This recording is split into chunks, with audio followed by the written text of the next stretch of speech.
Today we revisit the ever so famous Monkeypod Mai Tai from the Monkeypod Kitchens in Hawaii, and we make what might be the very best version of this that you will ever have.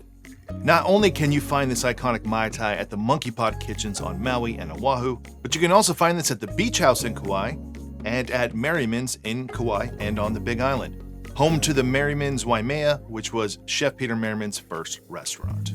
But just make sure that when you go there that you order the Merriman's Mai Tai and not the Monkeypod Mai Tai.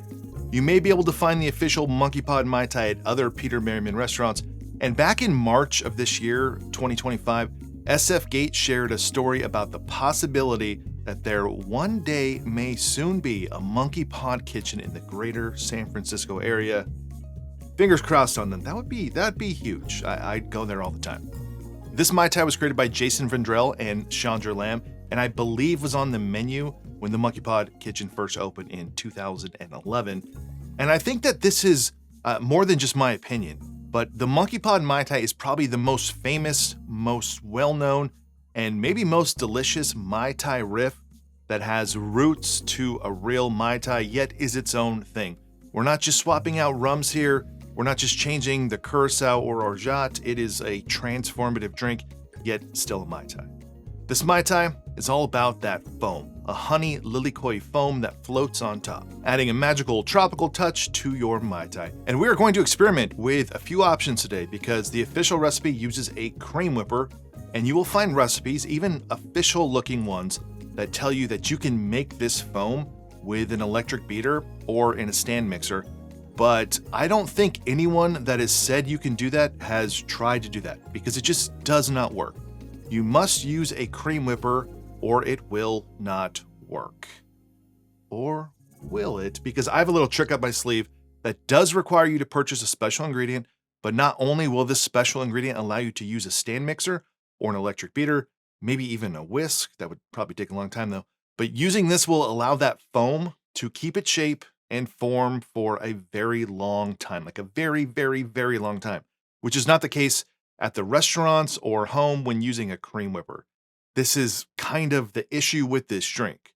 The foam does not last for very long at all. You will also need some macadamia nut orgeat, which I will leave a recipe to in this episode's description. I just shared this recipe in another video very recently, which I will leave a link to as well.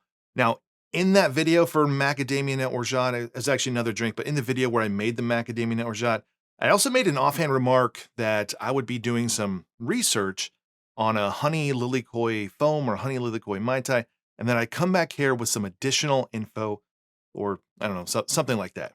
My intention when I said that was to play around with the Monkeypod Mai Tai, to use the same flavors, but ditch the foam, to try to see how we could do something easier where you wouldn't need a cream whipper and see how we can make that work. But I changed my mind. I want to share this somewhat official Monkeypod Mai Tai recipe once again with the best foam that you can make, and I'll explain why I changed this up during story time with Uncle Derek later on to tell you why I'm doing this. But the first step is we need to prep for this Monkeypod Mai Tai. And to begin, we must make that Honey Lilikoi Foam. That's honey and passion fruit for us Howleys. Now, everyone that has attempted to make this foam at home has experienced the cold, hard truth that the foam will collapse. It starts out almost looking like a little seashell of whipped topping, light and barely golden in color, but this foam will die on you, and it does that at the restaurants as well. You can see here from my most recent visit that this foam will fall down on you. This is right when they served it to me. There's just no avoiding it.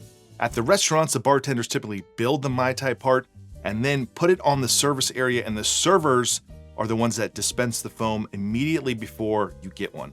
And sometimes it'll even arrive to you already collapsed. This is not the end of the world. You'll still get a great tasting Mai Tai, but that iconic look with the whipped topping, it's not achievable unless you have a secret ingredient in your whipper, and that secret ingredient is foam magic.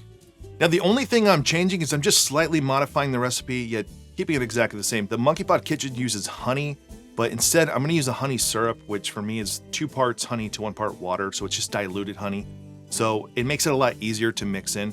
Because of that, I'm reducing the water element slightly to compensate for that, but I'll have both recipes in this episode's description if you want to use just straight up honey. I'll start by adding everything into a bowl or a container with 1.5 ounces of honey syrup, 2 ounces of Lilikoi or passion fruit puree. I'm using the Pitaya brand. This is unsweetened, just straight up passion fruit puree.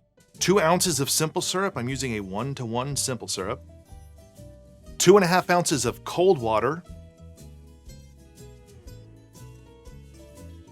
And then finally, 2 ounces of egg whites. I'm saving the egg whites to the end because there's some acidity in here. I don't want to mess up my eggs, so save your eggs to the end.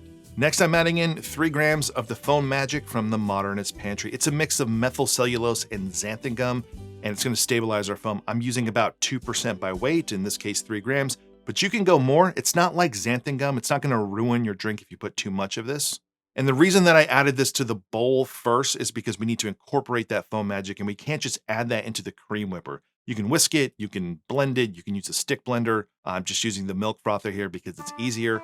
But if you're making this without the Foam Magic, just do everything else, but you can actually build this in your cream whipper. No need to whisk. Now I'll add everything to my cream whipper and shake. I'll give this 2 charges and shake in between before I stash this in the fridge while we build our drink. I just picked up this more affordable EC cream whipper. The larger ones, like professional ones that get hot, are like at least twice the price. But if you're interested in this one, I'll leave a link to where I got it in the episode description. Now, almost everyone shakes this drink, even me, and uses crushed or nugget ice, but at the restaurant, they just build this in the glass and use more standard ice cubes. So into my glass, I'll add 3/4 ounces of lime juice, 1/2 ounce of orange curacao. I've seen them use Marie Brizard as well as bowls. I'm using Pierre brand here.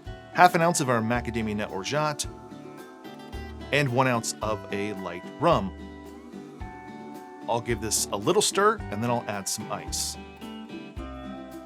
Now I'll add 1 ounce of a dark rum float. I want something that's not too vanilla-y. I'm using Myers single barrel, but anything dark will work here. I've made it with Kruva, which I didn't love as much. I've also made it with Blackwell, which I found to be delicious, but any dark rum that you like here. I'm pretty sure at the restaurants, they just use something that's made in Maui or local to the island the restaurant's on. Now I'll slide in a slice of pineapple, and last but definitely not least, I will top this with our Honey Lilikoi Foam.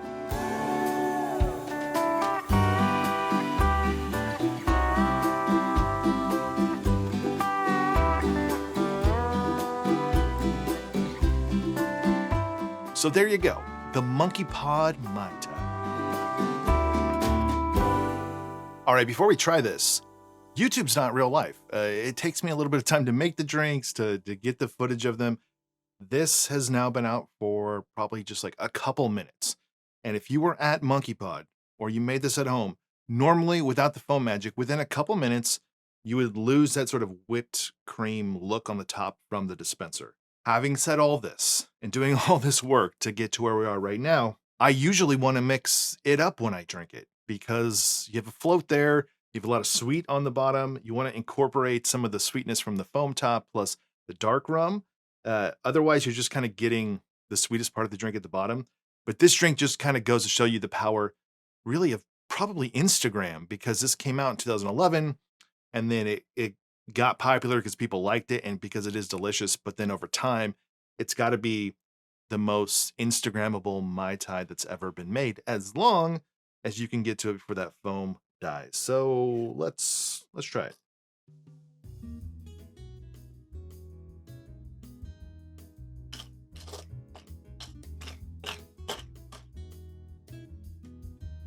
I mean, I think it's the best one I've ever had. It has the rums I like. It has Hamilton 87 plus a dark rum in the Myers single barrel that I really like. It's definitely a step up from Myers for sure. But I've made this before with Blackwells and loved it. I made it with Kruba and it was like pretty good. I think the quality of the rums here is it's probably better than what you can find at the restaurant, plus a little bit higher proof. The macadamia comes through. I could still taste the orange curacao, which you often lose in normal Mai Tais, but that light rum helps there. And then the Honey Lilikoi Foam, that passion fruit, the acidity.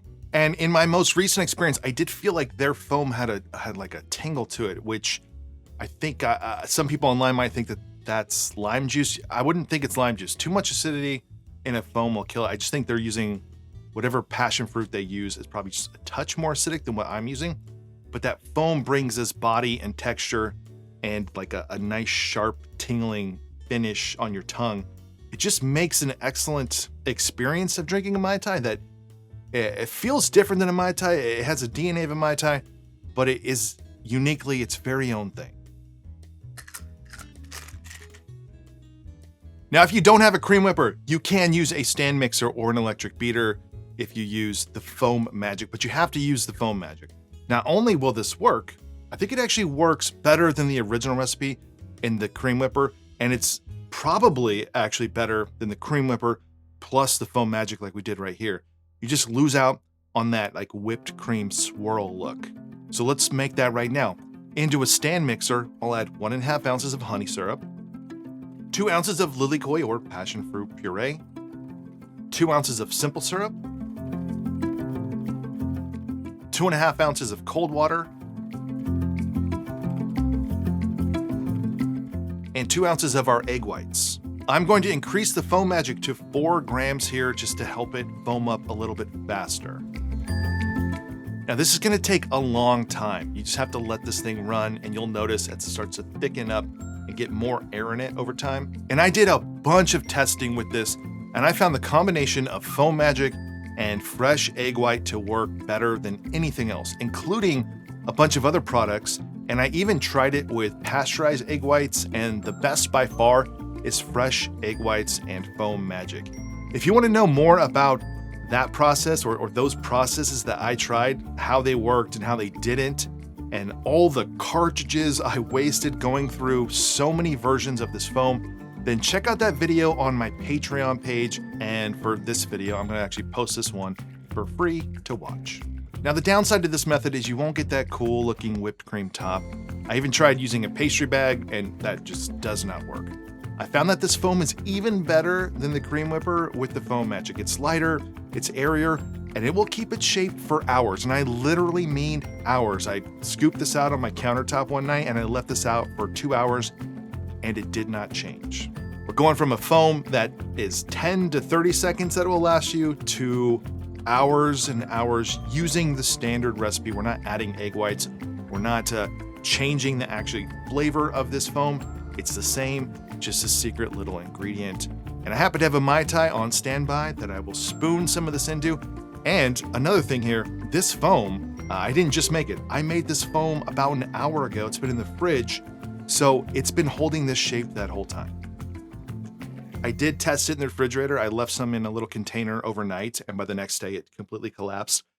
But if you're having a party and you want to make Monkeypod Mai Tais and you don't have to use a cream whipper, and you want to just have a repeatable foam that's easy to make, you can do it in a stand mixer. It takes a long time to whip. You can just keep that thing running. It's just whipping more and more air into it, and it will hold its shape for a long time. You could serve a bunch of these at once and not worry about it collapsing. It's just, I'm very happy with the process because I kind of gave up. I did like 5 different things trying to stabilize it. I know it's another thing for you to buy, but if you want to do this sort of in a proper way to keep this foam stabilized for the longest amount of time, I would encourage you to get that. If you check this episode's description, I'll leave a link where you can save some money at the Monitor's Pantry. You save, I think, like $15 maybe on your first order. It's not an affiliate link. It's just a loyalty thing. You can join too and have a link that you can share with friends and family. All right, this version I use Marie Brizard Orange Curacao, and I use Blackwell rum, which I tried the other night and I really liked it. I liked it much better than the Karuba one I had, but let's try it again. I like this one better. I like that Marie Brizard Orange Curacao is a little bit lighter, more of like a straight up orange flavor, not the bitter orange. And then the Blackwell I think works better than the Myers. I mean, Myers is. And the reason I use the Myers is because it is darker in color. You want that contrast. You could use like a super dark black rum if you really want to get the contrast. But if you're not worried about the pictures and the Instagrammability of it, just go with a dark rum that you like. And if you're like me, you're going to end up mixing it together anyway, so it kind of doesn't matter. All right, so let's kill this video by me telling a personal story at the end of it, which YouTube loves. So the reason I decided to share this exact Mai Tai with you and not make something new is because I just had this Mai Tai about 2 weeks ago. In fact, it was exactly 2 weeks ago from when I filmed this. I was on the Big Island on July 29th, and like thousands, maybe, I don't know, tens of thousands of people on the island, I had to evacuate due to a tsunami. It was a surreal experience. I was at a pool, maybe even in the pool with my family, and that distinct sound went off, which is everyone's phones giving you an alert, an alarm, a warning that you associate with an emergency. And it was everyone all around, dozens and dozens of people. And I didn't know what it was at first. We looked at it. There was a huge, giant earthquake, one of the biggest earthquakes ever in Russia. And this was about, I think it was like noon, maybe early afternoon, late morning. But we knew pretty quickly that the danger that we may be in was hours away. At that time, or pretty quickly, they said, 7 p.m. was the arrival. I think it was like 7:10 or something. Not an initial concern. I also have family on Hawaii. My brother went to school at University of Hawaii, and I remember these things happening from time to time. And typically, it not being like a huge thing. It's just like, oh, there's a possible tsunami. I was there this time, so I don't know if that's why, but it also just felt like the people that were there, the people that lived there, and the news was like projecting a bigger realness to this, bigger danger, and it seemed more real. But we had a lot of time. We were also kind of lucky because we had plans at night. We had somewhere to be at 7 p.m. with the tsunami arriving at 7:10, and that place happened to be about 2,500 feet elevation. So I felt very certain of our safety. I was there with there was 13 of us, all family, and we go back to our hotel room. As I'm going back, I run into Brandon. Shout out to Brandon, a viewer of MakeAndDrink, who had already met earlier. But he's evacuating, and I literally run into him in the hallway as I'm going back to my room for several hours, which shows you the level of concern I didn't have, which I should have had. And we go back to our room, and our hotel texts us like, oh, come to the lobby for dinner tonight because they close the restaurants. Seems like a stupid idea at the time. And we just sort of were like getting ready. And then somewhere around, I don't know, 4:30, things started to change, and the hotel like knocks on the door. They're like, you have to go. This is a big sort of resort on the water. I had been mapping out on Google Earth all of the different elevation points. I knew that we were not safe where we were, but had we got on the road for like 2 to 5 minutes, we would be safe. We get out, I don't know, it's like 5 o'clock, start heading up where we had a place to go. And within a few minutes, we're in safety, and it's not a big issue. But in the back of our mind, we're just wondering how this is going to affect us, how this will affect all of the islands and all the people that live here. But there's this strange, fortuitous thing, which is just coincidence. But the guy who makes a lot of Mai Tai videos on YouTube happens to have a reservation 7 p.m. when the tsunami is supposed to hit this island, at the place on the island, the only place on the island, the big island, that serves the Monkeypod Mai Tai. It was my wife's birthday. We had reservations at Merriman's in Waimea. I had called hours before. They said, we're doing everything as normal. So there's hundreds, if not like thousands of people going to this town to just like shelter or to find dinner or to just escape. And we have dinner reservations at the place that serves this Mai Tai at Merriman's in Waimea. And we had a bunch of Mai Tais. We had one of the best meals I've ever had, all watching our phones, trying to see the impact it's going to have.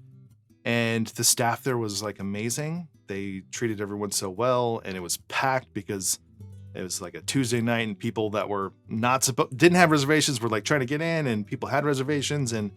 But it was an unforgettable night. I'll never forget the experience I had that night. I'll never forget the Monkeypod Mai Tais we had, the barrel-aged Negroni I had, the meal I had, the warmth, and like really just like the good time that we tried to have as this impending natural disaster was about to crash upon us and so many people at Merriman's in Waimea. So there you go. The delicious, the ever so beautiful Monkeypod Mai Tai. from the Monkeypod Kitchens and Merriman's restaurants across Hawaii. If you enjoyed this video, please give it a like below. Consider subscribing to this channel if you have not already. And if you want to support this channel more, the best thing you can do is join my Patreon. We occasionally do happy hours. I post videos there from time to time. You can contribute to video ideas and topics. But really, it gives you access to the Make and Drink Discord, which would put you in touch with like-minded individuals.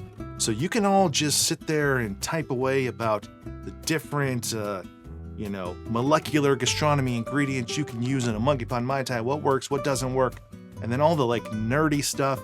But if you're not a nerd, you can still have fun there too and share recipes or find recipes. It's a great group of people that love tropical and tiki cocktails. So join the Patreon if you want to support this channel more. Otherwise, see you on the next one.